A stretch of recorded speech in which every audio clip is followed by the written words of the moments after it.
Voilà, c'est parti. C'est parti.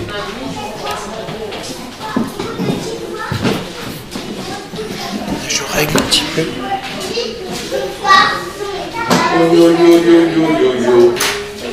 Voilà, sinon je pense que c'est bon. Voilà, ça tourne. It's ok. C'est bon, on commence? On attend une minute. Non, c'est pas ça. On profite. Donc on commence, on va faire un cours là. Ça change un peu, intimiste. Normalement, moi j'ai envoyé à 3 c'est pour le kiff. Hein. Alors, on va commencer par parler de la notion du bonheur. Est-ce que c'est une nécessité d'être heureux? Est-ce que dans la Torah c'est important d'être heureux? Est-ce que d'être triste c'est très grave, puisque Rav Nachman de Breslau par exemple dit que le plus grave des péchés c'est d'être triste. Aussi le Baal Shem Tov le dit. Mais on va voir que c'est pas si évident tout ça.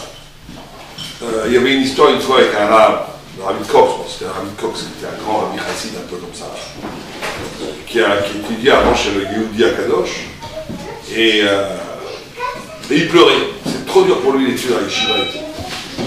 Et quand on commence, il a toujours. Et il lui a dit, je comprends pas Rabbi, quand j'étudiais chez Yehudi Akadosh, j'étais heureux. Et depuis que je suis chez toi, j'arrête pas de pleurer. Et il m'a dit qu'il te dit que Dieu préfère pas tes larmes à ta joie. Comme quoi, il y aurait, donc on voit qu'il n'y a pas quelque chose forcément d'absolu dans le bonheur. On va voir. Donc qu'est-ce que c'est que ce rapport au bonheur? Vous savez qu'aujourd'hui, chez les Goïms, c'est très à la mode de parler du bonheur, de parler de l'épanouissement personnel, comment, etc., etc. Est-ce que chez les Juifs c'est important? Alors on va faire, avant de parler de dire qu'il y a un Torah, on va présenter deux thèses qui sont deux.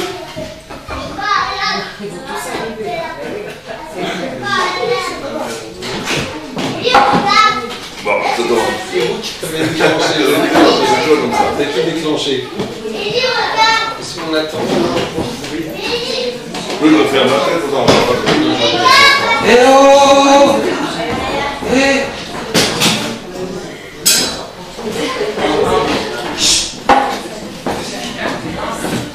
Pas un bruit. Asseyez-vous là, rapprochez, parce que là, pourquoi vous ne rapprochez pas là? C'est plus facile, hein? On me voit le micro là. Ils font peur. Attention à la caméra. Attention.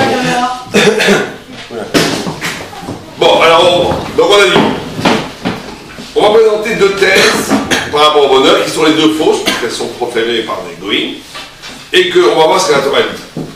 Vous avez la thèse des gens qui pensent que le bonheur, la recherche du bonheur, c'est le sens de la vie, c'est le plus important.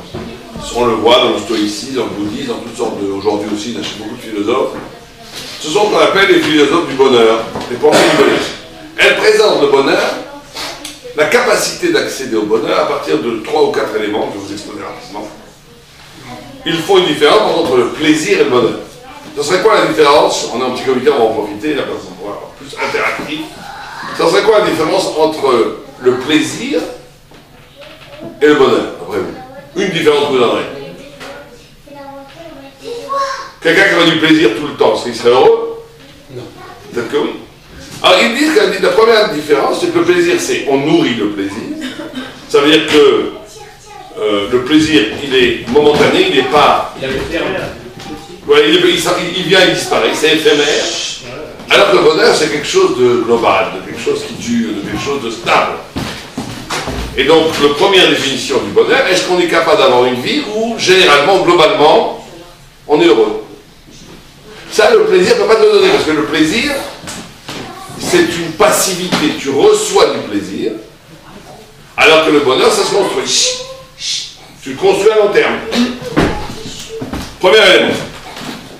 Est-ce que le bonheur dépend de soi, ou est-ce que le bonheur dépend du mazal? D'après vous? Ou des deux? Moi je dirais des deux. Ça dit des deux. Alors, les philosophies du bonheur te disent qu'il faut... Ah, le bonheur, c'est vraiment les enfants, le bonheur, c'est les enfants.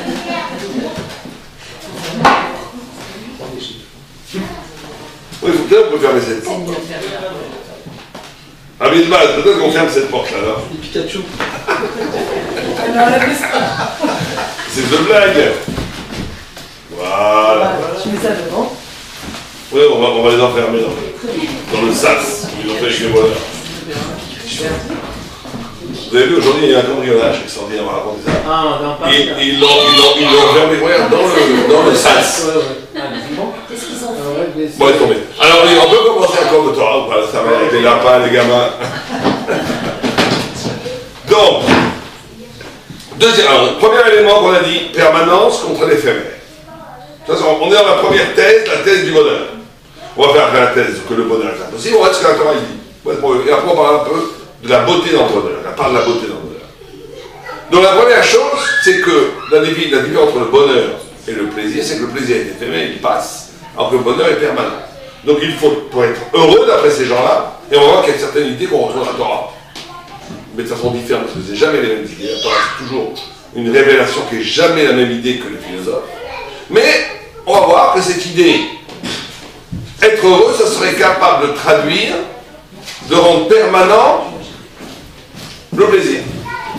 Tant que le plaisir est éphémère, qu'il vient et qu'il s'en va, qu'il vient et qu'il s'en va, alors tu es dans le manque, dans la frustration qui reste là. Si tu arrives à rendre ce plaisir constant, permanent, global, alors tu donnes au bonheur, tu donnes au plaisir un caractère de bonheur. On va dire ça comme ça. Deuxième élément de cette vue-là, c'est que le bonheur dépend de toi. Il y aurait une façon d'être qui fait que le bonheur ne dépend pas de ce qui t'entoure, il dépend de la façon dont tu acceptes le monde tel qu'il est.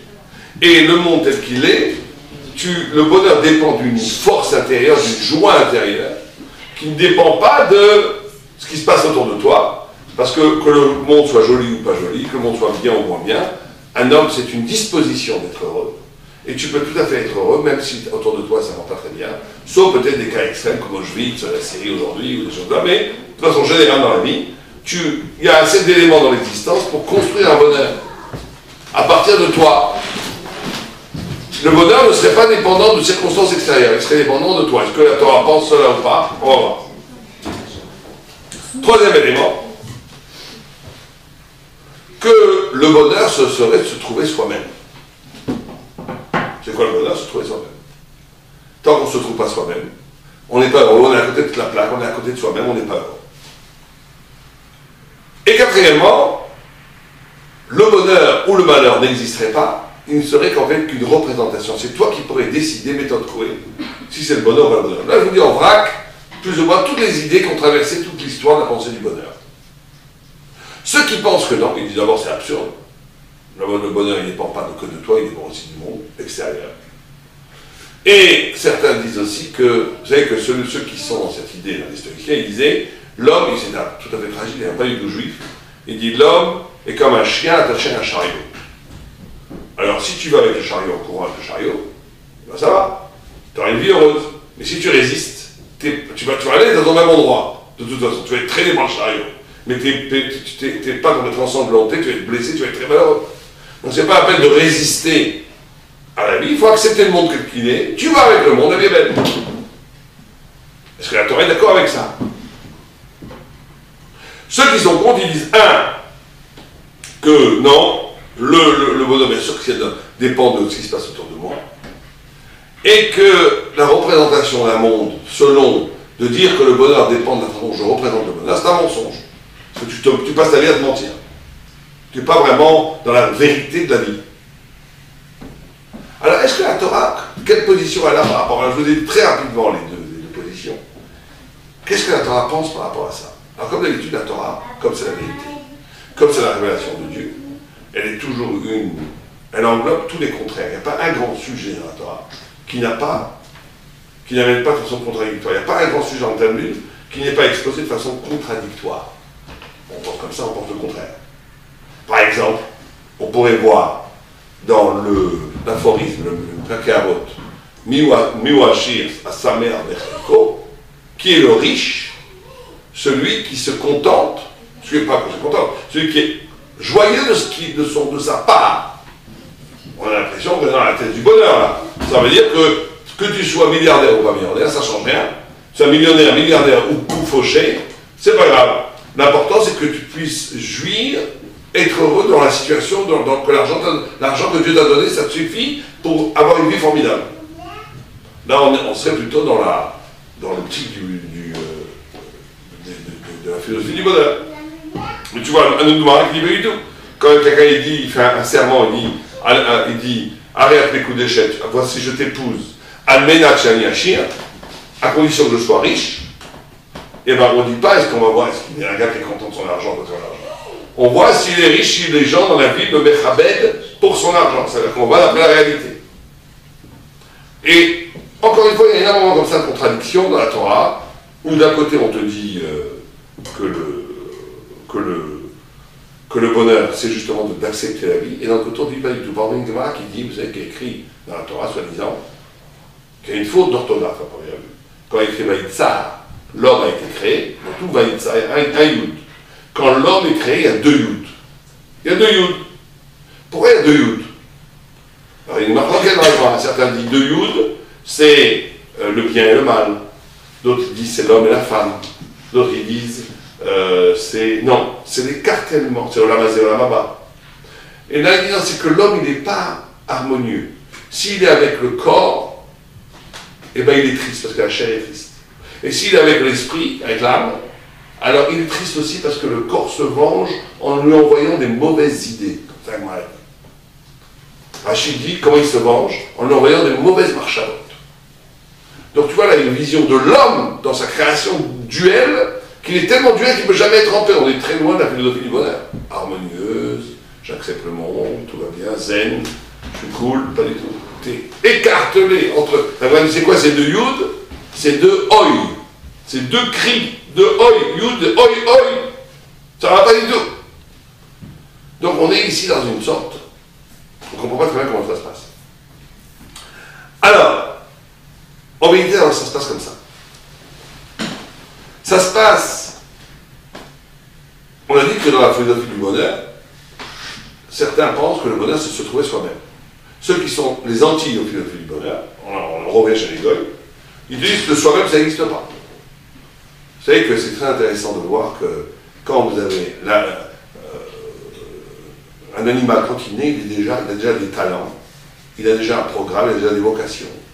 Il sait déjà quoi faire. Il y en a qui ont des ailes, qui savent voler, il y en a qui sont des aigles, qui savent nager, il y en a qui savent...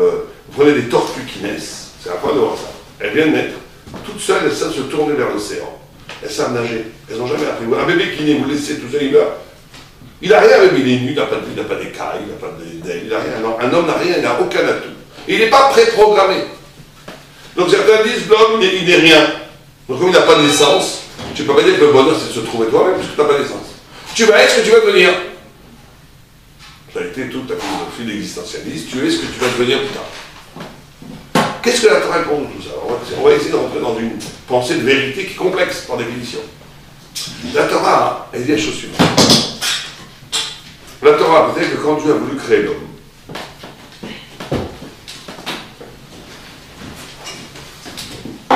il a voulu créer l'homme.